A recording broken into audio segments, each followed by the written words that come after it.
My father sold me for $300,000. He didn't sell a car or a house or a piece of his own soul. He had already gambled that away. He sold me, his 17-year-old daughter, to a 43-year-old predator to cover a debt. This isn't just a story about a broken home. It's a story about a human transaction, logged and finalized before I even knew I was for sale. It's about how the people I was biologically wired to trust, my father, my aunt, became the architects of my prison. But more than that, it's the story of how I stopped screaming for a savior and became my own. It's about the precise, deafening moment my love for them finally died, and my love for myself, cold and sharp as a shard of glass, was forced to be born. Since Mom passed, our house hadn't really been a home. It was just a space I tried to keep clean, a suffocating silence I tried to fill with forced cheer. I was the parent, the housekeeper, the straight A student, the people pleaser, desperately trying to hold the broken pieces together. My father was just a ghost who smelled of stale whiskey and desperation. I'd come home from school, the air thick with the metallic tang of old beer cans, and find him staring at the racing form, his eyes distant, calculating losses I didn't yet understand.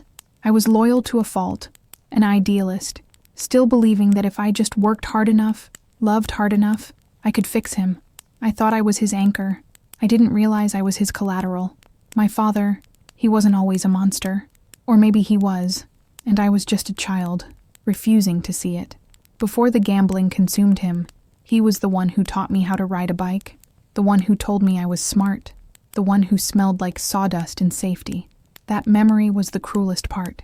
It's what kept me loyal, what kept me making excuses for him as his world and ours disintegrated.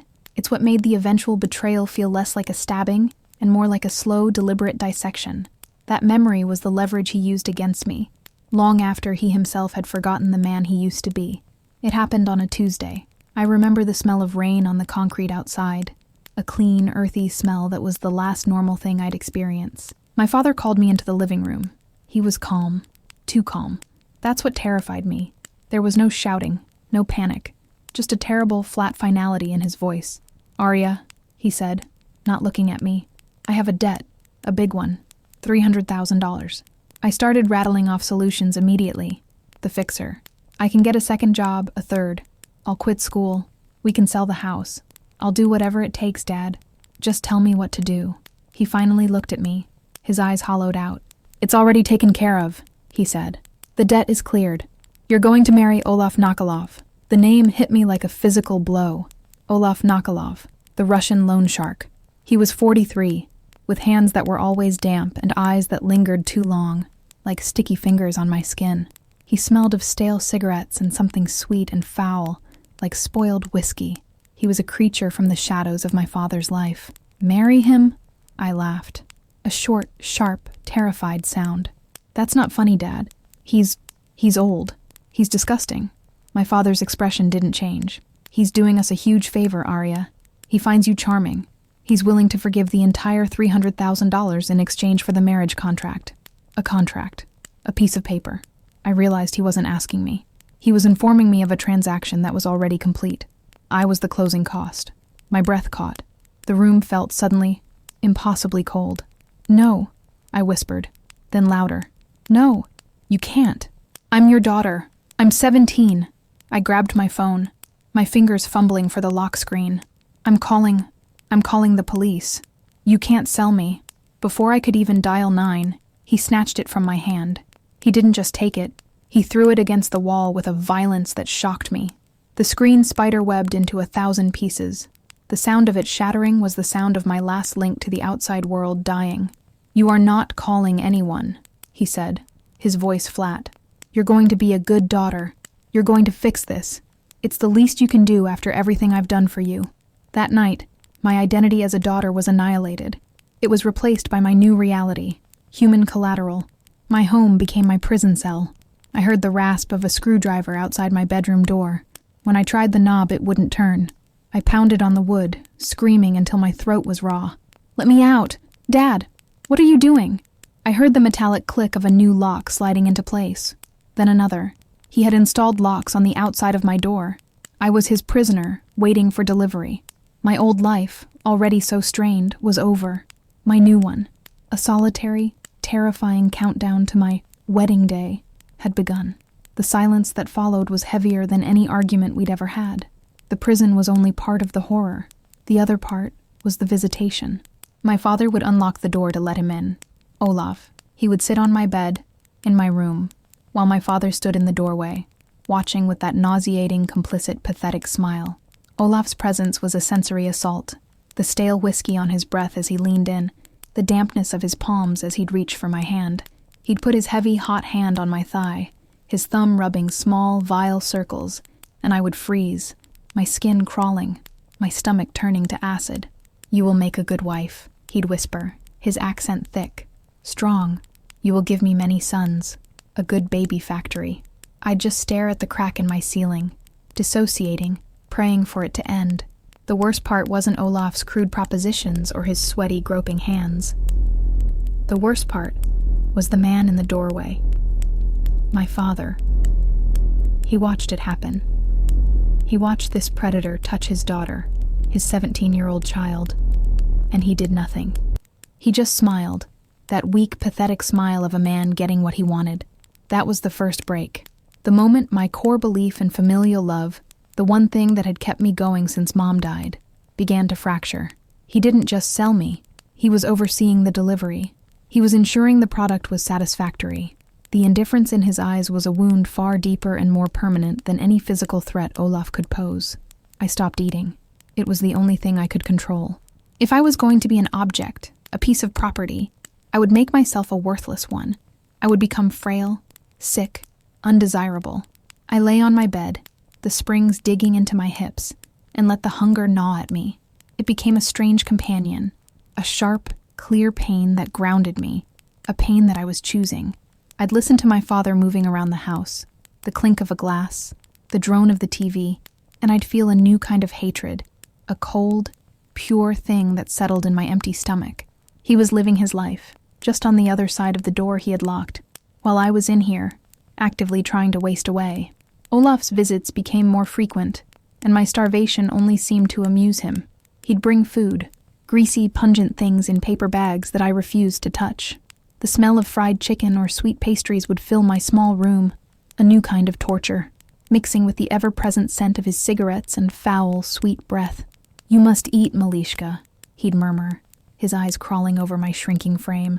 "I like my women with meat on them, but we will fatten you up after the wedding." He'd stroke my hair, his touch like spiders, and I'd just stare at the wall, my body rigid, my mind floating away, calculating how many days I could survive on water alone. The repulsion was so profound it was physical, a constant gag reflex in the back of my throat.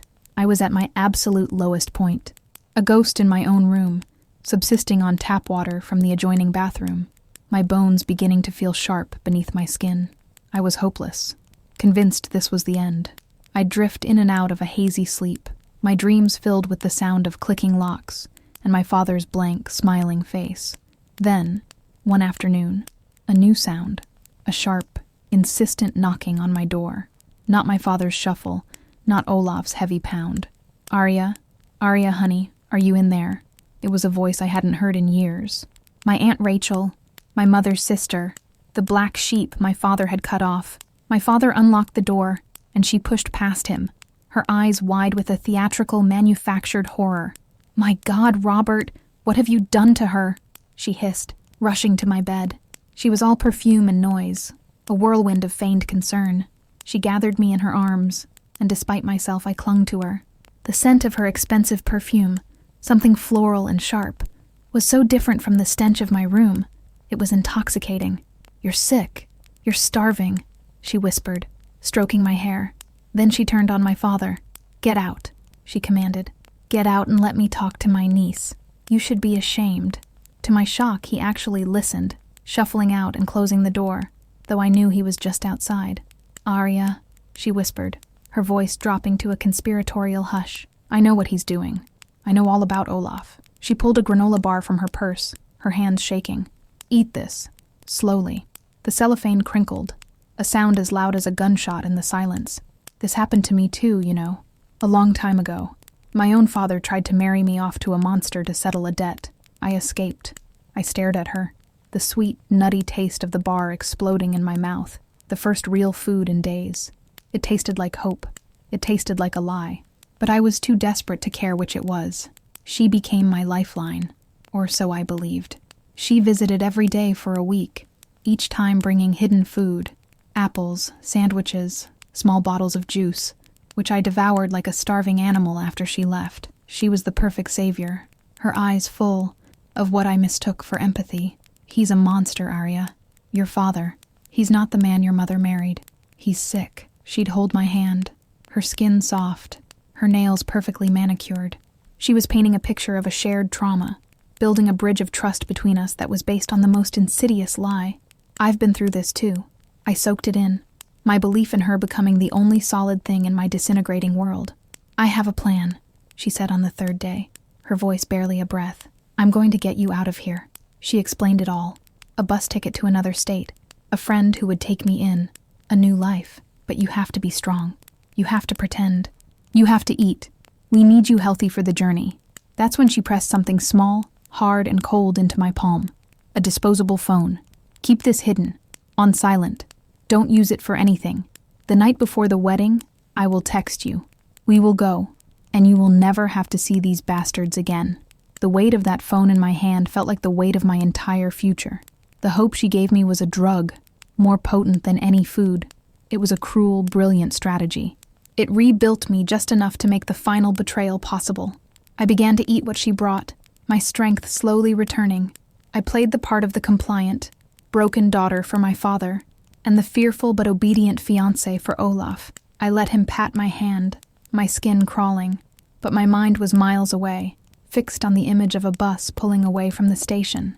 Aunt Rachel was my secret, my mentor, my angel. I'd hold the little plastic phone under my pillow at night, a holy relic, a promise of deliverance. I memorized the plan. She would come the night before the wedding, claiming to be taking me for a bridal fitting to calm my nerves. She'd have a bag packed for me. We would drive to the bus station, and I'd be gone before my father or Olaf even realized I was missing. It was simple. It was clean. It was perfect. I started to see her as the one good thing my mother had left behind, the sister who had come to save her. I put all of my faith, what little I had left in humanity, into her hands. I was still the same loyal idealist, the same people-pleaser. I had just transferred my desperate loyalty from my father to her. The next few weeks were a blur of this tense, secret anticipation. I lived for the quiet rustle of her slipping food into my room, for the reassuring squeeze of her hand. I was an actress, playing the role of the cowed victim. I'd listen to Olaf talk about the house he was buying for us, about the children I would give him, and I would nod, a vacant smile on my face, all the while thinking, just 2 more days, just 1 more day. The countdown was no longer to my wedding. It was to my escape. The terror that had hollowed me out was replaced by a sharp, vibrating anxiety, a hope so fragile I was terrified it would break. The night before the escape, I couldn't sleep. The silence in the house was too heavy. I was buzzing with a mixture of fear and adrenaline. My packed bag, a small backpack Rachel had smuggled in, hidden under my bed. It was past midnight. I heard a noise in the hallway. My father was snoring, a low rumble from his room. It was Rachel. I heard her footsteps, light and careful, and then the murmur of her voice. She was on the phone, in the hallway, right outside my locked door, her voice a low, confidential whisper. She must have thought I was asleep. "He's a problem," I heard her say, her voice no longer the warm, empathetic tone she used with me. It was cold, businesslike. No, Brian won't do anything. He doesn't even know she exists. Yes, 50,000, like we agreed. A pause. My blood turned to ice. It wasn't just cold. It was frozen. My lungs seized. She trusts me completely. She'll get in the car, no questions asked. I'll drive her straight to you at the rest stop. The bus station was a nice touch, wasn't it? Yes, Olaf. You'll have her tomorrow. Just have the transfer ready. She laughed. A light, airy, terrible sound. She's my niece. Of course I'll deliver her. The hope didn't just break. It evaporated. It was never real. The bridge of trust didn't collapse. It was revealed to be a mirage. The mentor was a broker. The rescue was a delivery. The 50,000 was her commission. It wasn't a fracture this time. It was a clean, psychological severing. In that instant, sitting on the floor with my ear pressed to the door, The 17-year-old girl named Arya died. The fear, the hope, the loyalty, the desperate need to be loved, it all burned away, leaving behind something hard and cold and absolutely clear. I was not a victim. I was a strategist. I was no longer a person to be saved. I was a person who would survive. I didn't cry. I didn't scream. My breath came back. But it was different now. It was shallow and even. I picked up the disposable phone Aunt Rachel had given me, the one she said not to use. My hands weren't even shaking. I felt a profound, chilling calm. She had given me the weapon. She had been so confident in my victimhood, so sure of my grateful, stupid trust, that she had given me the one thing that could burn her to the ground. She thought she was my savior, but she was just the final betrayer, and she had made the fatal mistake of underestimating the person she was selling. I turned on the phone. The small screen glowed, a blue light in the dark. I thought about her plan, about her lies. I thought about the escape, the drive to the bus station. She was a fool. She was so wrapped up in her own greed, she hadn't considered I might be anything other than the broken child she was pretending to comfort. My mind was racing, but it was clear, plotting, assessing. I had maybe 6 hours. She had given me the tool. Now I just had to figure out how to aim it. Aunt Rachel was arrogant. That was her flaw. She had left her own phone on the kitchen counter when she'd come in earlier, plugged in to charge. I had seen it. I had heard her tell my father she'd just stay on the couch to be here for Arya in the morning. She was guarding me, or rather, guarding her investment. I needed that phone. I looked at the locks on my door, the ones my father had installed. Simple slide bolts. I looked at the plastic gift card I'd been using as a bookmark. It was thin. It was flexible. It took me 20 minutes. 20 minutes of agonizing, silent work. Sliding the card into the gap. Jiggling the cheap bolt. My hands were sweating now, but not from fear. From focus. The first lock clicked open. I held my breath, listening. Nothing. The second was harder, but it finally gave way with a soft schnick. I opened my door a crack. The hallway was dark. I could hear Rachel's soft breathing from the couch in the living room. I was out. I was a shadow in my own house, a house that had been my prison for weeks. I padded silently into the kitchen. The linoleum was cold beneath my bare feet, and there it was, her smartphone, plugged into the wall, glowing faintly. I picked it up. She hadn't even bothered with a passcode. Her arrogance was a gift. I opened her messages. It was all there. The texts with Olaf, not just about the 50,000, about me. The product is ready. She's eating again. She'll be compliant. There were texts with my father, coordinating. And then, the payload. Texts about my mother's trust fund, a fund I never knew existed. They weren't just selling me. They were trying to leverage my marriage to get control of my inheritance. I used the disposable phone. I took pictures. Dozens of them. Clear, sharp, undeniable. Screenshots of the text threads with Olaf, with my father. Photos of the bank transfer agreements she'd saved in her notes. Details of the trust fund. My fingers flew. My heart hammering a cold, steady beat. Click, click, click. Every photo was a nail in her coffin. Every snapshot was a piece of my old life I was burning down. I wasn't just escaping. I was going to war. I needed a recipient. I couldn't call the police. They'd trace the call, and Rachel would know. I needed an external force.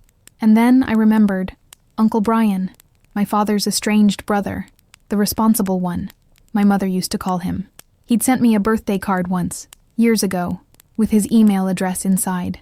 If you ever need anything, the card said. I had memorized it, a useless piece of information until this exact second. I opened the email client on the disposable phone, my hands shaking for the first time. I attached the photos. All of them. My thumb hovered over the send button. This was the true act of symbolic rupture. This wasn't just breaking with my past. It was detonating it. It was the moment I stopped being a pawn in their game and flipped the entire board over. I was sacrificing any chance of a normal family, any lingering childish hope that my father could be redeemed. I was choosing myself. I was choosing cold, hard justice over the fantasy of love. I hit send. The email was gone. I felt a wave of dizziness, the adrenaline crashing, the weight of my actions settling on me. There was no going back. I deleted the email from the sent folder, deleted the photos from the gallery, and wiped the phone's browser cache. I slipped back into the kitchen, plugged her phone back into the charger exactly as I'd found it, and padded back to my room. I relocked the bolts from the inside, a trick I'd learned. using the card to push them back into place. I was a prisoner again, but this time, I was the one holding the key. I sat on my bed, the disposable phone in my hand, and I waited. I didn't sleep. I just watched the black screen, waiting for the sun to come up. I was no longer Arya, the victim. I was Arya, the trap. Aunt Rachel thought she was a predator, a wolf. She didn't realize she was walking into a snare set by the very bait she thought she was controlling. The fear was gone, replaced by a terrible, icy patience. I was ready for the escape. I was ready to watch her world burn. Morning came. The light trickled in, gray and flat. I heard Rachel stir. I heard her knock on my door. A cheerful, fake rap. "Arya, honey, time to go. Our big day." I took a deep breath. I hid the disposable phone in the waistband of my jeans, under my shirt. I composed my face into the mask I had perfected. Fear, gratitude, and fragile hope. I opened the door. She was there, smiling, her eyes bright with greed. "Ready?" she asked, holding my small backpack. "I'm ready," I said, and I followed my betrayer out of the house for the last time. The car ride was suffocating. The air was thick with her cheap perfume and my silent, screaming tension. Aunt Rachel was animated, playing the role of the excited savior to the very end. "You're doing so great, honey. Just a little further. We'll get you to the bus and you'll be free. Can you imagine it? A new life, all for you." I just nodded, my eyes fixed on the passing gray landscape, my hand pressed against my stomach, feeling the hard outline of the disposable phone. I was a coiled spring, my entire being focused on a single point of impact. I wasn't her niece. I wasn't a victim. I was bait, and the trap was about to spring. The bus station was a lie, and we were both driving toward a reckoning. We were on the highway, about 10 minutes from where she'd said the station was, when her phone rang. The one plugged into the car charger. It wasn't Olaf. The name on the screen made my blood sing. Uncle Brian. The external force had arrived. Rachel's brow furrowed in annoyance. "Who is this?" she muttered, accepting the call on speakerphone. "Rachel, this is Brian, Robert's brother." Her face went pale, a sickly, chalky white. "I don't know what kind of sick game you and Robert are playing, but I just got an email. From Arya. I've seen the texts. I've seen the transfers. The police are on their way to Robert's house, and I've given them your license plate number. You touch her, and you will spend the rest of your life in prison." The mask didn't just slip. It shattered. Her face contorted into a mask of pure reptilian panic. She slammed the end call button, her hands shaking so violently she could barely steer the car. Lying little bitch," she hissed. The words spat at me, all traces of the loving aunt vaporized. The transformation was terrifying. This was the real Rachel. She immediately fumbled with the phone, her painted nails clicking frantically on the screen. She was calling Olaf. "We have a problem," she shrieked into the phone. "Brian knows. He's called the cops. The little whore sent him everything. No, I have her. I'm exiting at the gas station, the one on Route 7. Get here now. We have to do this now." The escape was officially a delivery, a frantic handover. She swerved off the highway, the tires screaming in protest, and fishtailed into the parking lot of a brightly lit gas station. It was busy, which she hadn't counted on. People were pumping gas, walking into the convenience store, and just as she'd promised Olaf, his black SUV was there, parked by the air pump, like a giant squat spider. It was waiting for me. He got out of the car, his massive frame blocking the sun. He wasn't smiling. He looked furious. Rachel grabbed my arm, her nails digging into my flesh. "Get out. Get in his car. Now, Arya. You've ruined everything." She tried to drag me from the car, but the second the door opened, I exploded. I was no longer a frozen, dissociating victim. I was a creature of pure, primal survival. I ripped my arm from her grasp, my fingernails tearing her skin. "No," I screamed, a raw, guttural sound that came from the deepest part of me. I scrambled out the other side of the car, landing hard on the pavement. Olaf was already moving, surprisingly fast for a man his size, his face a mask of rage. He was trying to get between me and the store. He was blocking my escape. "You are mine!" he roared, his accent thick with menace. "Your father sold you to me!" I ran. I ran for the convenience store, for the lights, for the people. I screamed, "Fire! And help me!" Anything to break the mundane trance of the people around me. "He's trying to kidnap me! They sold me!" People stopped, their faces a mixture of confusion and alarm. I was almost at the door, my fingers outstretched, the automatic sensor seeing me. Then, a crushing weight slammed into me from behind. Olaf tackled me. He drove me into the asphalt, the impact knocking the wind from my lungs. The pavement was rough, scraping my cheek and my hands, the smell of gasoline and dirt filling my nose. He grabbed a handful of my hair, trying to drag me back to his SUV. Shoppers were shouting now. A man yelled, "Hey, get off of her!" But nobody moved. They were frozen, watching this man drag a 17-year-old girl across the pavement. Olaf's grip was like iron. He was pulling me, his knuckles white, his breath hot on my neck, whispering, "You will pay for this, Malishka." He was halfway back to his car, Rachel frantically holding the door open. I was clawing at the ground, my hands bloody, my throat raw from screaming. And then I heard it, the most beautiful sound in the world. Sirens. Not one, but three, flooding the gas station, their red and blue lights painting everything in a strobing, nightmarish clarity. Olaf froze. He looked up, his face a mask of disbelief, and saw the police cruisers blocking the exit. He dropped me, his hands going up instantly. Rachel just slumped against the car, a low, animal wail escaping her lips. It was over. The police were on them in seconds. Guns drawn. "Get on the ground. On the ground, now." As they cuffed Olaf, his eyes found mine. They were filled with a cold, possessive hatred. But as they put a screaming, weeping Rachel into the back of another car, I just sat there on the asphalt, my cheek bleeding, my body aching, and I felt nothing. Just a vast, cold, empty relief. A state trooper wrapped a blanket around me. "You're Aria?" he asked gently. "Your uncle, he's on his way." The trials were swift. The evidence was irrefutable. The text messages, the bank transfers, the recorded phone call from Uncle Brian, my testimony, it was an avalanche.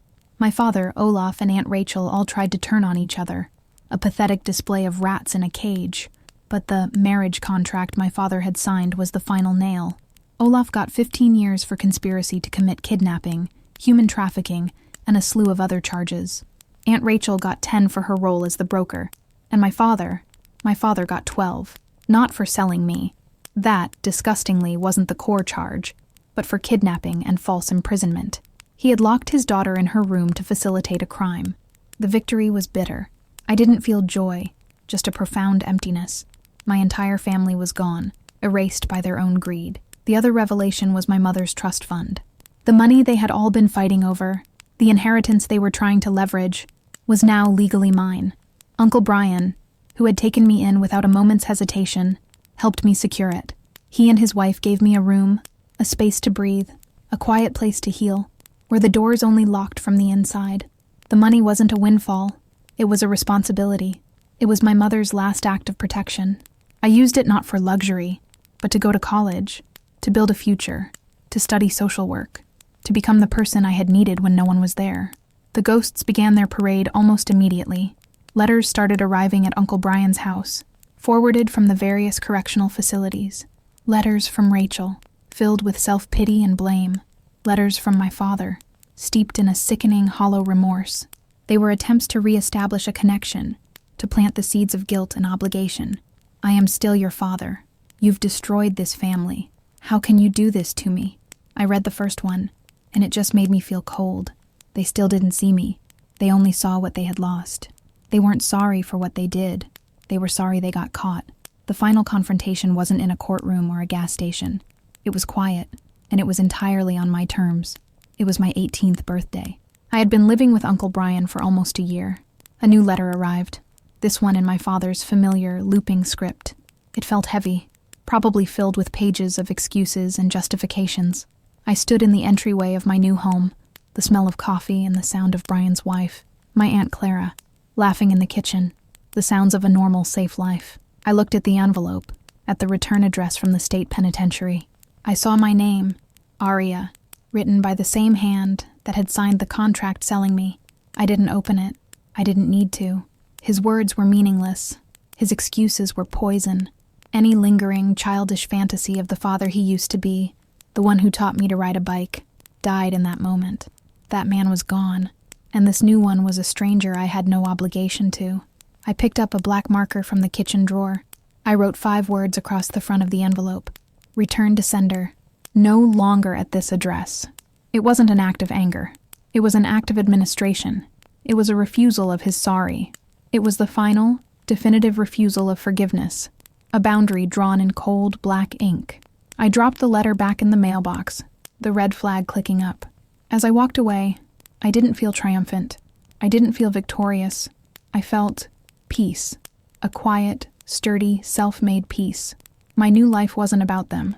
It wasn't about revenge or vindication. It was about me. It was about my studies, my future, the kids I would one day help.